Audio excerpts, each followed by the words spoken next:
या कुक्षि विवरे कृत्वा स्वयं रक्षति सर्वतः नमामि जननीं देवीं परां प्रकृतिरूपिणी कृच्छ्रेण महता देव्या धारितोऽहं यथोदरे तत्प्रसादात् जगद्दृष्टं मात्वर्नित्यं नमोऽस्तु ते पृथिव्या यानि तीर्थानि सागरादीनि सर्वतः वसन्ति यत्र తాం నౌమి మాతరం భూతి హేతవే. మాతృదేవో భవ. ఇప్పుడు మనము మార్చి నెల 16వ తారీఖు నుండి 31వ తారీఖు 2026 సంవత్సరం గోచార ఫలితాలు ఏ విధంగా ఉంటాయో స్వశాస్త్రీయంగా తెలుసుకునేటటువంటి ప్రయత్నం చేద్దాం. కుంభరాశి వారికి మార్చి నెల 16వ తారీఖు నుంచి 31వ తారీఖు వరకు 2026 సంవత్సరం గోచార ఫలితాలు ఏ విధంగా ఉన్నాయో తెలుసుకునే ప్రయత్నం చేద్దాము. జన్మంలోనే రాహువు బుధ కుజ 3 గ్రహాల యొక్క సంచారం జరుగుతోంది.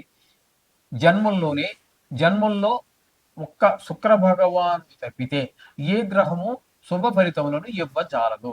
కాబట్టి రాహువు గాని బుధుడు గాని కుజుడు గాని 3 గ్రహాలు ప్రతికూలమైన ఫలితాలే ఇస్తూ ఉన్నాయి. ఎక్కువగా ఇందులో 2 గ్రహాలు మరి బుధుడు కూడా అనుకూలమైన ఫలితం ఇవ్వకపోయినప్పటికీ 3 గ్రహాలు కూడా మనకి దుష్ట ఆలోచనలు, దుష్ట ప్రవర్తన వైపు ఎక్కువ వెళ్ళేటువంటి అవకాశం ఉంది. అంటే కొన్ని మనసు వీక్గా ఉన్న వాళ్ళైతే, అంటే చంద్రుడు బాగలేని వారు ఎవరైనా ఉన్నట్టయితే వాళ్ళకి మరింత ప్రభావం చూపించి వాళ్ళ ప్రవర్తనలో తేడా చెడు వైపుకే ఎక్కువ ప్రవర్తన లాగేస్తూ ఉంటుంది. అటువైపు మళ్ళీపోతారు. ఈ విధమైన పరిస్థితి అంతా మనకి గోచరిస్తూ ఉన్నది. ఇకపోతే 3 గ్రహాలు అట్లాగే ఉన్నాయి. ఇక ద్వితీయ స్థానంలో తీసుకున్నట్టయితే శని భగవాన్ యొక్క సంచారం, దీనిని ఏలినాటి శని అంటారు. కాబట్టి ఇక్కడ ద్వితీయ స్థానంలో ఉన్నాడు కాబట్టి ధనానికి లోటు ఖచ్చితంగా కనిపిస్తాడు. కుటుంబంలో అంటే ఒక శుభప్రదమైనటువంటి ఫలితాలు, ఆనందదాయకమైన జీవితం గడవదు. అలాగే నేత్ర వ్యాధులు ఉన్న వాడికి కొంచెం ఇబ్బంది కలిగిస్తూ ఉంటాడు శని భగవానుడు. రవి కూడా ఉన్నాడు కాబట్టి ఇక్కడ 2వ స్థానం అయినటువంటి మీనంలో రవి కూడా ఉన్నాడు కాబట్టి నేత్ర సంబంధమైన వ్యాధులు కూడా కొంచెం ఎక్కువ వచ్చే అవకాశం ఉంటుంది.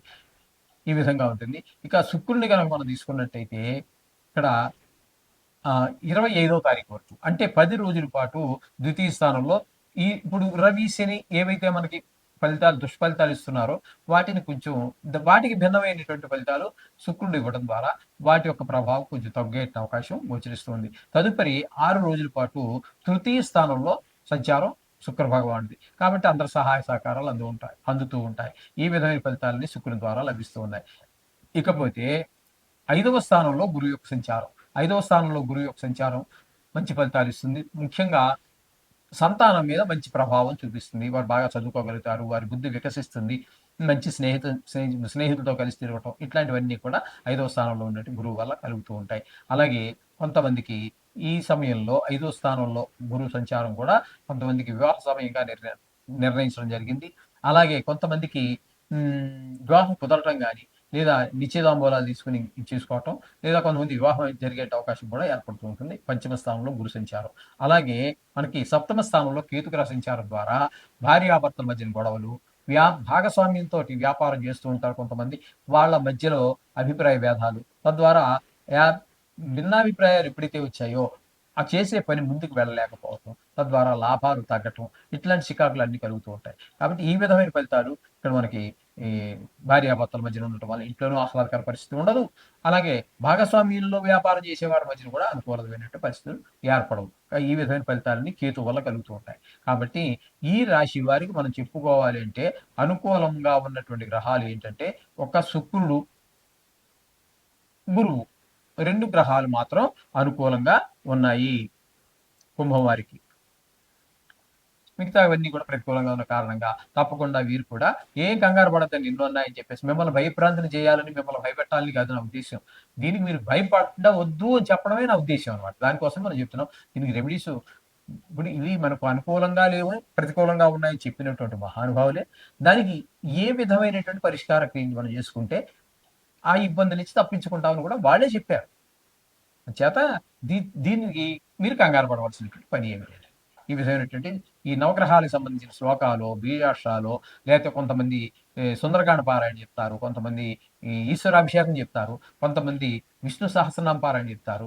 అట్లా అనేక రకాలున్నాయి. కాబట్టి మీకు ఏది వీలైతే అది. అన్నిట్లో కంటే సులువైందేంటంటే పెద్ద పెద్ద గ్రంథం కాదు కాబట్టి నవగ్రహానికి సంబంధించిన శ్లోకాలు, పెద్దగా ద్విత్వాక్షరాలు అవి కొంచెం తక్కువగా ఉంటాయి కాబట్టి. ఇంకా సరళమైనవి కావాలి అన్నట్టయితే కూడా ఉన్నాయి.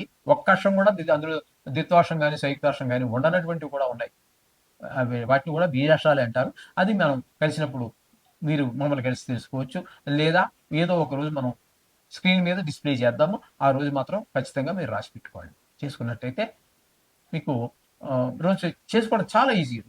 మీకు శ్లోకం మన శ్లోకం చదువుకుంటున్నాం కదండీ! శ్లోకంలో 4 వంతు మాత్రమే ఉంటుందది. అది మీకు మరింత అంటే ఎక్కువ సమయం దేవుడి పూజ కోసం కేటాయించలేనటువంటి వారి కోసము, ఎక్కువగా నాలుక కొంతమందికి తిరగదండి. ఈ ద్విత్వాక్షరాలు, శైక్తాక్షరాలు ఉన్నప్పుడు సరిగ్గా నాలుక కొంచెం మందంగా ఉండి ఇబ్బంది పడేటటువంటి వారికి చాలా అనుకూలంగా ఉంటాయి అవన్నీ కూడా. దాన్ని మనం ఒకరోజు డిస్‌ప్లే చేద్దాం బోర్డ్ మీద. శుభం భూయాత్. కన్యా రాశి వారికి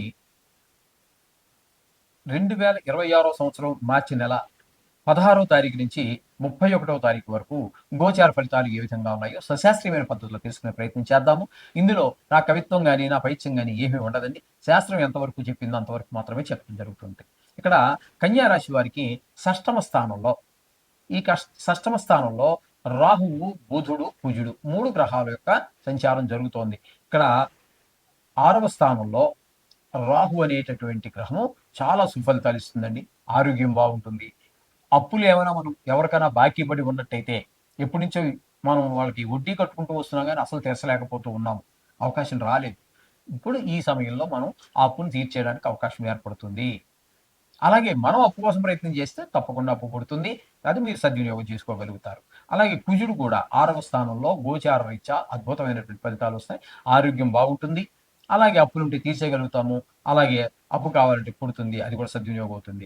ఇకపోతే బుధుడు 6వ స్థానంలో గోచార రీత్యా అంటే ఆయన కూడా యోగ కారకుడే అవుతున్నాడు 6వ స్థానంలో. కాబట్టి రాహువు, బుధుడు, కుజుడు 3 గ్రహాలు కూడా మనకి అత్యంత శుభప్రదమైనటువంటి ఫలితాలు. ఆరోగ్యం బాగుంటుంది.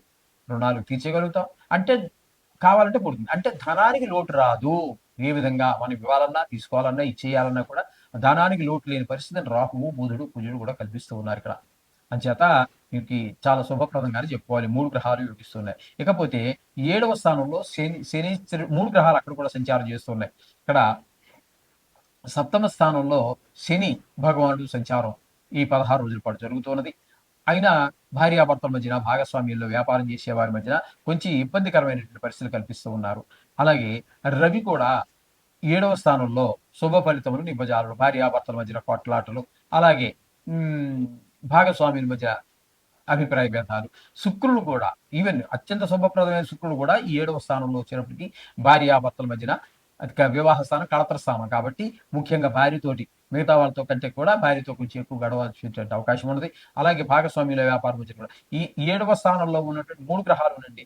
అంటే రవి 8వ స్థానంలో ఒక 6 రోజులు ఉంటున్నారు. ఇక్కడ 7వ స్థానంలో 10 రోజులు మాత్రమే ఉంటున్నారు. కాబట్టి ఈ 8వ స్థానంలో ఉన్న 6 రోజులు మాత్రం కొంచెం శుక్రుడు పర్వాలేదు. కానీ మొత్తం మీద ఈ 7వ స్థానంలో ఉన్నటువంటి శని, శుక్ర, రవి 3 గ్రహాలు కూడా ప్రతికూలమైనటువంటి ఫలితాలు ఇస్తూ ఉన్నాయి.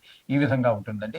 ఇకపోతే దశమ స్థానంలో గురువు యొక్క సంచారం జరుగుతోంది. దశమ స్థానంలో గురువు యొక్క వృత్తిపరమైనటువంటి ఇబ్బందులు కలుగజేస్తూ ఉంటాడు. వృత్తిపరమైనటువంటి ఆటంకాలు కలుగుతూ ఉంటాయి గురువు వల్ల. వ్యాపారం అని వృద్ధిలోకి రాదు.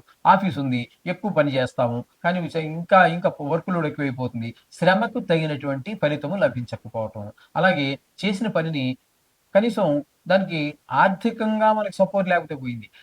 మనం మేనేజరో లేకపోతే మనకంటే పై ఆఫీసర్ ఎవరో ఉన్నారో ఆయన కూడా ఏంటండి ఈ పని ఇంత ఎలా చేశారు అని చెప్పేసి అనేటటువంటి పరిస్థితి కనబడుతూ ఉంటుంది ఇక్కడ మనకి ఈ కన్యా రాశి వారికి. అలాగే వ్యయస్థానంలో కేతుగ్రహ సంచారం ఇది కూడా అనుకూలమైనటువంటి ఫలితములను ఇవ్వజాలదు. కాబట్టి ఈ ఇక్కడ మనకి వ్యయస్థానం కాబట్టి మనోవిచారము, ధన నష్టము, కొంతమంది కారాగార శిక్షలు పడే అవకాశం ఉంటుంది దుర్మార్గులకి. అలాగే కొంతమందికి భార్యా నష్టం కూడా జరిగే అవకాశం ఉంటుంది. ధన వ్యయము, శత్రు భయం, అనేక రకాలైనటువంటి ఇబ్బందులు కేతు వ్యయస్థానంలో ఉండి కలిగిస్తూ ఉన్నాడు.